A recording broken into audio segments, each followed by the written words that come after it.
प्रेम से बोलो जय श्री राधे।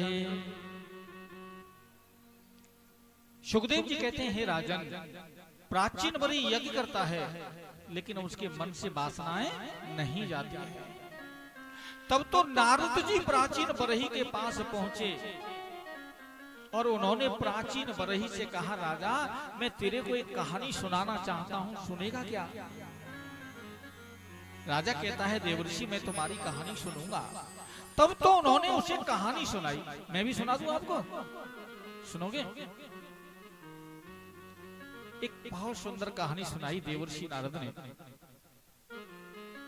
राजा, एक राजा था, उसका नाम था पुरंजन। क्या नाम था? पुरंजन। ध्यान रखना, पुरंजन नाम का राजा, जिसका एक मित्र था अविज्ञात। क्या नाम था? अविज्ञात। दोनों ही अपने रहने के लिए बढ़िया स्थान खोजते हुए आगे बढ़ते चले जा रहे थे। पुरंजन की नजर में कोई स्थान अच्छा नहीं लग रहा था। बहुत सारे स्थान देखे, लेकिन आगे जाकर के उसे एक ऐसा सुंदर स्थान मिला। एक बहुत सुंदर सा भवन था, जिसकी कीमत इतनी थी कि कोई बता नहीं सकता। उस भवन के 9 दरवाजे दिखाई दिए। उस 9 दरवाजे वाले भवन को देख करके पुरंजन कहने लगा, भैया मित्र अविज्ञात, तू 2 मिनट यहाँ खड़ा हो जाए, तुम इस भवन को अंदर जाके देख लो, ये कैसा सुंदर भवन है। बोले देख ले। पुरंजन उस भवन में घुस गया। अंदर जाकर के उसने देखा कि सामने से एक बहुत ही सुंदरी चली आ रही थी, जिसके पीछे 5 फन वाला सर्प उसकी रक्षा करता हुआ चल रहा था। ध्यान रखना, 5 फन वाला सर्प बहुत सुंदर थी। उसको देख करके पुरंजन ने पूछा, देवी तुम कौन हो और यहाँ क्या कर रही हो? उसने कहा, मेरा नाम पुरंजनी है। क्या नाम है? पुरंजनी। और मैं पति की तलाश कर रही हूं। पुरंजन ने कहा, तो क्या तुम मेरे साथ विवाह करोगे? बोले महाराज, आप जैसे 20 पुरुष को देख करके कौन राजी नहीं हो जाएगी? तब तो पुरंजन और पुरंजनी ने विवाह कर लिया और उसी भवन में रहने लगे। वो अविज्ञात बाहर खड़ा रह गया, उसका कोई ध्यान नहीं। अब एक दिन पुरंजन निकल करके चला गया, पुरंजनी को बताया नहीं, तो लौट करके आया तो पुरंजनी निराश होकर के गिर पड़ी। अब पुरंजन कहता है, हमारी वो प्रेम का, हमारी रानी, हमारी प्रिया कहाँ है? सेवकों ने कहा, महाराज रूटना महल में पड़ी है। रूटना महल का मतलब समझते हो? निराश होकर के एक लांग कपड़े अपड़े फेंक दिए, फटे पुराने कपड़े आभूषण फेंक करके बिल्कुल बार बखेर करके लेट गई गुस्सा में। पुरंजन ने हाल देखा, घबरा गया। पुरंजन कहने लगा, देवी अगर किसी ने हाथ चलाया हो तो हाथ कटवा दो, अगर किसी ने जुबान चलाई हो तो जुबान कटवा दो, आप बताओ किसको मौत दे दो? आखिर तुम इस भेष में क्यों? खुश हो जाओ। बहुत प्रयास करता है प्रश्न करने का, लेकिन पुरंजनी ने कुछ नहीं कहा। तो पुरंजन कहने लगा, मैं तुम्हारे पैर पकड़ता हूं। पुरंजन ने पैर पकड़ लिए पुरंजनी के, तुम खुश हो जाओ, मैं तुम्हें इस रूप में देखना नहीं चाहता, तुम प्रसन्न हो जाओ। पुरंजनी ने कहा, हमसे किसी ने कुछ नहीं कहा है, लेकिन तुम हमें बगैर बताए चले गए, ये हमें बर्दाश्त नहीं है। आप कहीं जाओगे हमें पूछ कर जाओगे, ये हमारी मर्जी है।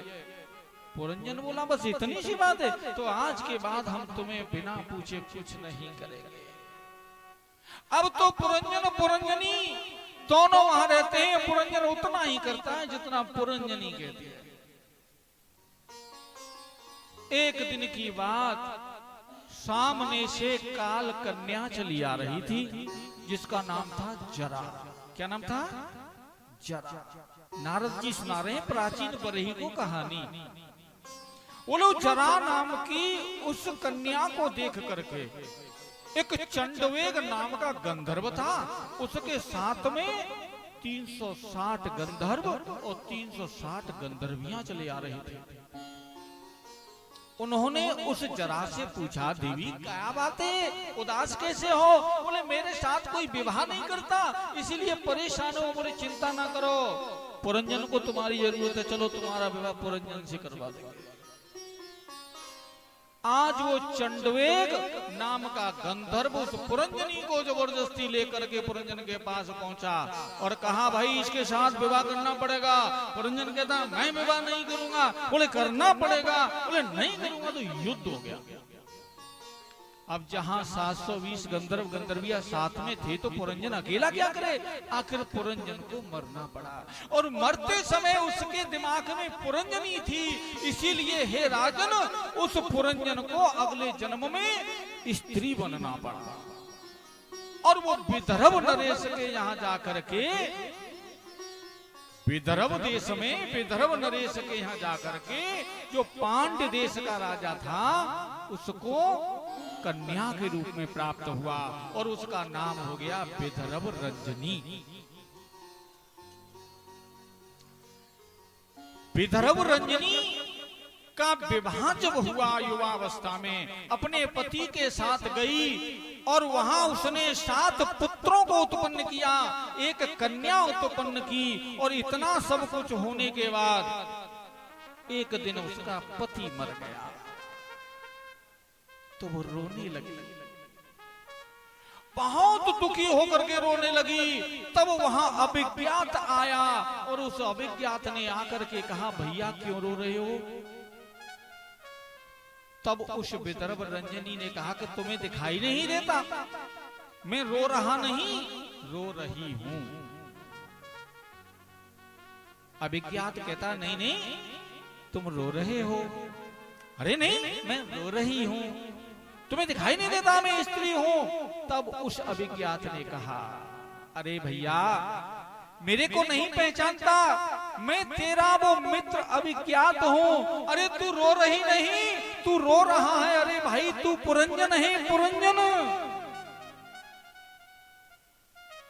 उसको याद आया, अरे हाँ मैं पुरंजन। अरे भैया तू वह 9 दरवाजे वाले भवन में जाकर के मुझे भूल गया, इसका कारण आज तुझे रोना पड़ रहा है। नारद बाबा कह रहे हैं कि प्राचीन बड़ी कुछ कहानी समझ में आई? बोले मेरी कोई समझ में नहीं आई। बोले ये पुरंजन कोई और नहीं तू है। तू पुरंजन कौन है? ये जीवात्मा है। और अभिज्ञात कौन है? परमात्मा। जीव का मित्र वह परमपिता परमात्मा, हमेशा उसका साथ देता है, लेकिन जीव उसे इस भवन में आने के बाद भूल जाता है। कौन सा भवन? 9 द्वारे वाला है ना, 9 द्वारे। और इसकी कीमत कोई बता सकता है? कितनी कीमत है इसकी? लोग कहते हैं मैं तो बड़ा गरीब हूं, भाई मेरे पास तो कुछ है ही नहीं। अगर उससे जाके जो कहोगे तुझे 1 करोड़ रुपए देंगे कि बाह काट के दे देगा? अरे इतनी बड़ी कीमत वाला अंदर साथ में रखता है और फिर अपने आप को गरीब कह रहा है। ये भूल है ना, भूल गया। अगर कोई जो तुझे 2 लाख चाहिए तो ले लेना, 1 आंख दे दे, देगा? नहीं देगा। अरे 4 लाख ले लेना, 1 कान कटवा दे, देने को तैयार नहीं होगा। कितनी अमूल कीमत रखता है ये भवन, जिस भवन को उस पुरंजन ने पाया। और इस भवन के अंदर वो कन्या मिली जिसका नाम था पुरंजनी। वो कौन थी? बुद्धि। कौन थी? बुद्धि थी। और वो 5 फन वाला जो सर्प था वो कौन था? 5 प्राण थे। शरीर में 5 प्राण रहते हैं। क्या प्राण है? 5। कौन कौन से? नहीं मालूम। प्राण, प्राण कहाँ रहता है? हृदय से नासिका तक की दौड़ रहती है उसको प्राण कहते हैं। उदान दूसरा है उदान। उदान कहाँ रहता है? कंठ में रहता है। आप जब भोजन करते हो ना, भोजन करते समय, भोजन करते करते ओम होता है। बोले भाई अब नहीं। उदान का मतलब है कि अंदर गड्ढा भर गया है, अब और मत भेजना। अगर और भेजेगा तो क्या होगा? और भेज देगा तो बाहर वाला भी, भीतर वाला बाहर आ जाएगा, है ना? वो जितनी जरूरत थी तो वो तालाब भर गया। उदान। उदान के बाद तीसरा है समान। समान प्राण कहाँ रहता है? नाभि में। उसका काम क्या है?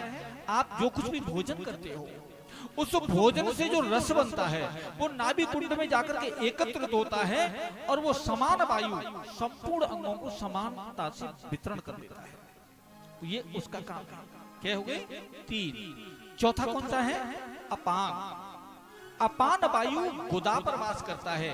जो आप भोजन करते हो रस के बाद जो कचरा बचता है उस कचरे को बाहर करने का काम अपान वायु का है, उसको कहते हैं अपान वायु। अब कौन सा बचा? 5वां। 5वें का नाम क्या है? व्यान। व्यान वायु संपूर्ण शरीर में विद्यमान रहता है। जब लोग कहते हैं कि मर गया, प्राण निकल गया, उस समय 4 प्राण निकल जाते हैं लेकिन 5वां प्राण फिर भी शरीर के अंदर रहता है। उसका काम है शरीर को फुलाना, है ना? अरे अब तो माटी पड़ी है और वही जल्दी लगाओ नहीं तो ये माटी फट जाएगी, फूलना शुरू हो जाती है। बोलिए ना, 5वां प्राण उस समय कार्य करता रहता है और उस 5वें प्राण को विनाश करने का जो पाप लगता है उस पाप से छूटने के लिए 13 दिन का विधि कर्म किया जाता है कि वह पाप से प्राणी छूट जाए। विधि कर्म होता है ना, करते हैं ना? तो बात समझ में आ गई। वो बुद्धि रूपी पुरंजनी के ऊपर 5 फण वाला जो सर्प रक्षा करते हुए चल रहा था वो क्या है? 5 प्राण है। अभी ज्ञात ने आकर के उसे बताया, भाई तू कोई और नहीं, तू तो पुरंजन है। अपने आप को पहचान और अपने कष्ट से मुक्त हो जा। तेरे कष्ट को देने वाला कोई और नहीं। प्राचीन बरही की बात समझ में आई, नारद बाबा की बात जब समझ में आ गई तो प्राचीन बरही ने संन्यास लिया, अपने पुत्रों को राज्य देकर के तपस्या करने के लिए अग्रसर हो जाता है। बोली गोविंद भगवान की जय। जय श्री राधे। की करनी कर चले खूब शमारी के तेरे सिर पे मोती खड़ी है। करके खूब सवार तेरे सर पे मोती खड़ी है। करनी कर चले खूब शमारी के तेरे सिर पे मोती खड़ी है। करनी कर चल खूब सवार के तेरे सिर पे मौत खड़ी है। गर्भ मास में भक्ति कबूली, गर्भ मास में भक्ति कबूली, हे गर्भ मास में भक्ति कबूली, गर्भ मास में भक्ति कबूली। बाहर आयो सब सुध भूली, बाहर आयो सब सुध भूली। हे तो नेकन चलो तो मारी के तेरी कोने बोल हरी ये करनी करी चली खूब सब मार के तेरे सिर पे मौत खड़ी है।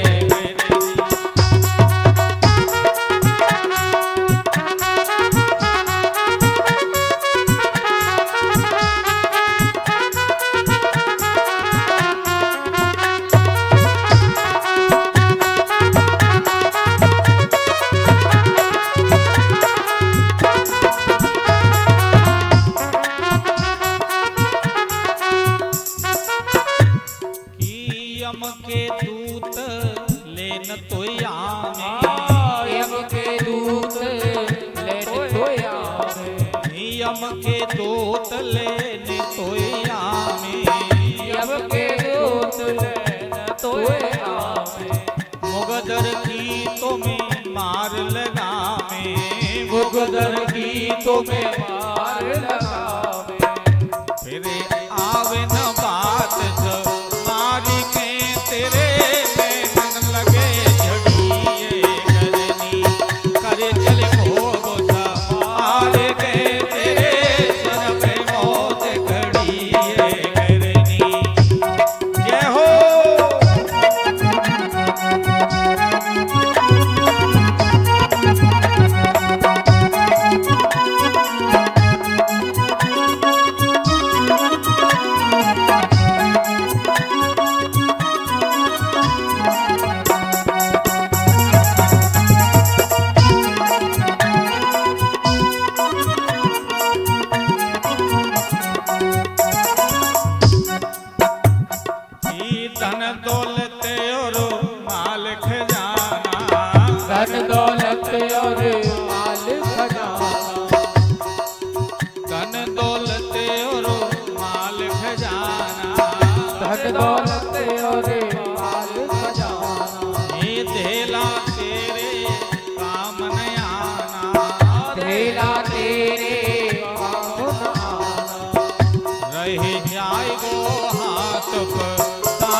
भगवान भजन करे।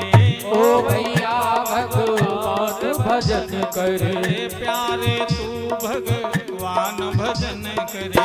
प्यारे तू भगवान भजन करे। सत्य नाम हृदय में तो धरे। सत्य नाम हृदय में तू धरे। एक दिन ऐसा आएगा कोई मरघट दीप जार के माँ पीतन एक घड़ी करनी कर चल को सवार के तेरे सर पे मौत घड़ी करनी।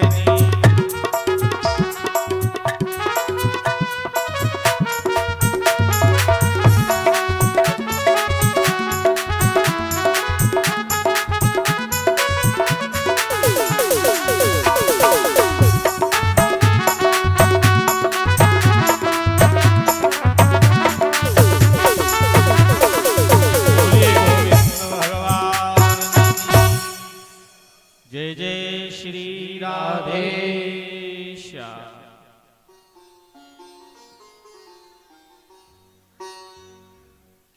हे राजन, मैंने आपको महाराज उत्तानपाद के वंश का वर्णन श्रवण कराया और क्या सुनना चाहते हो? राजा परीक्षित ने कहा, महाराज आपने कहा था कि महाराज उत्तानपाद के एक भाई थे, उनका नाम था प्रियव्रत। अगर प्रियव्रत का चरित्र भी अगर भगवान की भक्ति से कहीं जुड़ रहा हो तो श्रवण कराओ। कहने लगे राजन, प्रियव्रतो आत्मा राम। प्रियव्रत आत्माराम था। बचपन से ही जंगल में जाकर के गंधमार्दन पर्वत की कंदरा में बैठ करके भगवान का भजन कर रहा है। स्वयं मनु ब्रह्मा दोनों उसके पास गए। ब्रह्मा जी ने स्वयं प्रियव्रत से कहा, राजकुमार मेरे कहने से आप विवाह करो और गृहस्थी जीवन भोगो।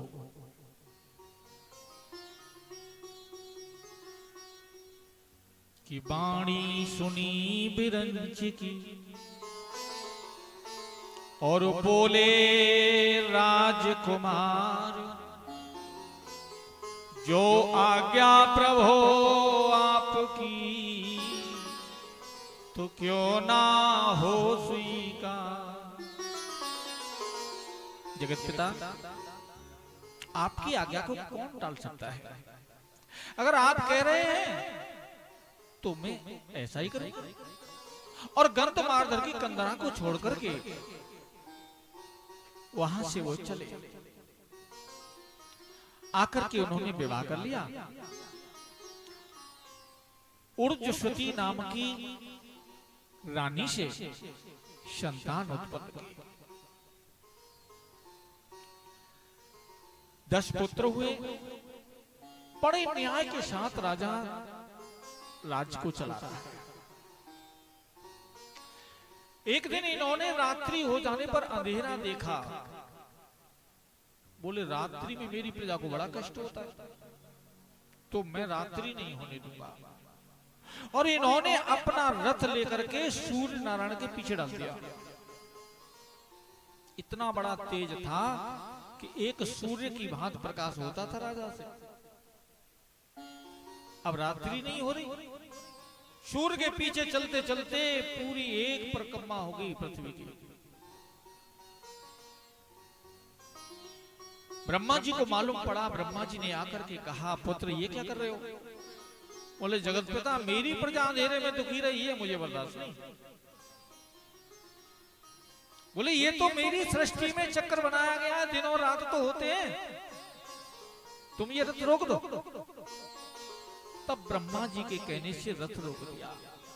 लेकिन पृथ्वी में 7 पहियों से 7 लीक बन गए। जहां पहिए थे वहां समुद्र बने, और जहां पहियों के बीच की स्थिति थी वो द्वीप बन गए। पृथ्वी 7 भागों में बट गई। और जिस द्वीप में तुम रहते हो इसको कहते हैं जम्मू द्वीप। कहां रह रहे हैं तुम? जम्मू द्वीप में। ये बीच वाला द्वीप है। जम्मू द्वीप में वास करते हैं। राजा ने अपने राज्य को, अपने द्वीपों को अपने पुत्रों में विभाजित किया। आगे चल करके इनके वंश में एक ऋषभदेव नाम का पुत्र हुआ। ऋषभ माने श्रेष्ठ, जो श्रेष्ठ आचरण को सबको दर्शाता है उसका नाम क्या है? ऋषभ। ऋषभदेव कोई साधारण नहीं, परम ब्रह्म परमात्मा का अंशांश अवतार है। ऋषभदेव जी ने विचार किया कि मैं जगत में तत्व ज्ञान को दर्शाऊंगा, और उन्होंने अपने राज्य को त्याग करके जंगल में जाकर के तपस्या की। और तपस्या करते करते ऐसी स्थिति हो गई उनकी कि उनको न तो नहाने का ध्यान है, न खाने का ध्यान है, न मल त्याग करने का ध्यान है। वो जहां है वहीं है, आत्माराम हो गए। उनके शरीर पर वस्त्र विचार करते हैं कि हम तो इसके शरीर पर बोझा बने हुए हैं। झाड़ झंकारों से उलझ उलझ कर उनके वस्त्र फटकर चिथड़ा होकर के नीचे गिर पड़े और वो दिगंबर वेश में रह गए, दिगंबर वेश धारण कर। जहां ऋषभदेव पड़े हैं और मल त्याग कर देते हैं तो बदबू नहीं आती उसमें से। विचार नहीं बात, विचार करके देखो कि जब बच्चा जन्म लेता है, बच्चा जन्म लेता है, छोटा होता है, तब मां उसके मल को साफ करती है, दुर्गंध नहीं आती। लेकिन जैसे जैसे बच्चा समझदार होता जाता है वैसे वैसे उसके मल में बदबू आना शुरू हो जाती है। समझ में आ रही है कुछ बात? जिसके अंदर द्वैत भाव है, जिसके अंदर द्वैत भाव है कि ये मेरा है और ये तेरा है, मेरे और तेरे का भाव जब तक जीव के अंदर रहता है उसके मल से बदबू आती है। और जिसके अंदर एकत्व हो जाता है, समत्व हो जाता है, उसके मल से बदबू नहीं आती। बच्चा बिल्कुल जब निर्दोष होता है, छोटा होता है, वो नहीं जानता कि ये माँ है और ये पिता है, ये चाचा है, ये ताऊ है, नहीं जानता, तब तक उसके मल से बदबू नहीं आती। और जैसे जैसे माँ बताती है कि कहे बेटा पापा पापा, पहले तो पिताजी कहते थे, अब पापा, अरे पापा खत्म है गया, तो डैड है ना, डैड, डैड माने मरा हुआ, जीते जी मार दिया, ए डैड, डैड का मतलब मर गया। अब तो पहले ही कर देते हैं छुट्टी। जैसे जैसे माँ उसको संस्कार देती जाती है, उन संस्कारों को समझ में लाता है, उससे बदबू आने लगती है। ऋषभदेव जी दिगंबर वेश में जहां पड़े हैं वहां पड़े हैं। आज उन्होंने बहुत सुंदर जगत को बोध कराया और उनका अनुसरण करने वाले आज जैनी कहे जाते हैं। जैन धर्म की स्थापना करने वाले महाराज ऋषभदेव जी। ऋषभदेव जी महाराज का प्राकट्य हुआ उस वर्ष। बोले ऋषभदेव महाराज की जय हो। ऋषभदेव जी के द्वारा बहुत अच्छा ज्ञान प्राप्त हुआ, जिन्होंने ज्ञान की 7 भूमिकाओं का मार्गदर्शन कराया। ज्ञान की 7 भूमिका: स्वेच्छा, सुविचारणा, तन्मानसा, सत्वापत्ति, असंशक्ति, पदार्थ भावनी और 7वीं है तुरिया। आज ऋषभदेव जी तुरिया में जाकर के निवास करते हैं, तुरिया स्थिति को प्राप्त किया। मैंने 7 भूमिकाओं के नाम गिनाए, आपको कुछ समझ में आया क्या? नहीं आया? सुविचारणा, सु माने अच्छा, विचार माने विचार, जिसने अच्छा विचार धारण किया उसको कहते हैं सुविचारणा। अच्छा क्या होता है साहब? बढ़िया खाने के विचार, बढ़िया पहनने के विचार, बढ़िया घर बनवाने के विचार, है ना? ना ना, सुमाने स्व निज बोध का विचार, अपने आप का विचार, विचार करके देखे तुम कौन हो? बोले मैं तो कालू पंडित जी हूं, है ना? और मेरे को तो सुआलाल जी कहते हैं, मैं ब्राह्मण हूं। यही तो जानकारी है अपने आप की ना, ये नहीं है, ये तो भूल हो रही है। विचार करके देखो कि ये नाम तो इस शरीर को प्राप्त होने के बाद मिला है, और ये शरीर जब तक है तब तक ये नाम है। ये शरीर नहीं होगा तो ये नाम भी नहीं होगा, लेकिन मैं तो रहूंगा, जीव रहेगा। ईश्वर अंश जीव अविनाशी, चेतन अमल सहज सुख राशि है। ये जीव अविनाशी है, परमात्मा का अंश। तो मैं शरीर नहीं, शरीर मेरा है। मैं शरीर नहीं हूं, शरीर मेरा है। और जो मेरा है, मेरे जानने में आ रहा है, वो मेरे से भिन्न है, मेरे से अलग है ना? दृष्टा दृश्य से भिन्न होता है। बात समझ में आ रही है? जो वस्तु हमें दिख रही है वो हमारे से अलग है, जिसको हम समझ रहे हैं वो हमारे से अलग है। ठीक है साहब? लेकिन हमने उसको अपना आपा मान रखा है। वो कह रहे हैं कि शास्त्रों के द्वारा जानने की उत्कट इच्छा जिसके हृदय में जागृत हो जाए कि मैं अपने आप को जानूं। सुखदेव जी राजा परीक्षित को क्या कर रहे हैं? ज्ञान दे रहे हैं उसका, स्वयं का। तू अपने आप को जान, और ये जानने की इच्छा तुम्हारे अंदर आई तभी तो तुम पांडाल में आ गए, नहीं वरना अपने घर पे काम कौन छोड़ सकता है ना? तो आप पहली भूमिका के ज्ञानी हो गए,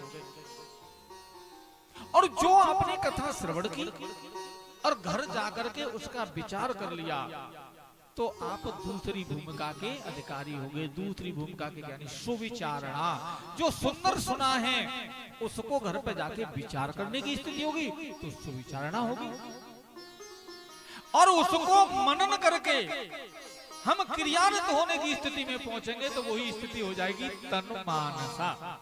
क्या हो जाएगी? ये तीन भूमिका जिज्ञासु की हैं, जानने वाले की। तो यहां से चौथी भूमिका जो है ज्ञान विद की हो जाती है। कठिन है, लेकिन तीन भूमिका पार करने के बाद चौथी में जाना होगा।